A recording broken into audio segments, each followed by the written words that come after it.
চৈত্র জুড়ে শিবের গাজনের শেষে চৈত্র সংক্রান্তিতে চড়ক উৎসবে মাতল বাংলা। হিন্দু ঐতিহ্য বলে চৈত্র হলো শিব পার্বতীর বিয়ের মাস। গ্রামে কৃষক, কারিগর, জেলে, মুচি, বাউরি ও বাগদি সমাজের বিরাট অংশ এই সময় শিবের পুজোর অধিকার পান।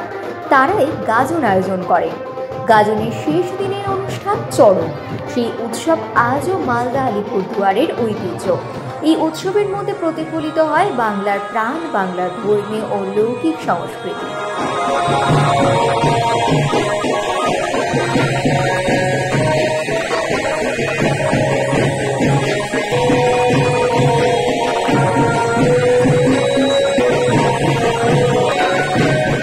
চড়ক পুজো উপলক্ষে প্রতিবারই হাজার নৃত্য বের হয়। পুজোর যে র্যালি, আমাদের হাজার র্যালি বেরিয়েছে অনেক, প্রায় হাজার হাজার লোক, রাস্তায় অগণিত লোক আপনারা লক্ষ্য করছেন।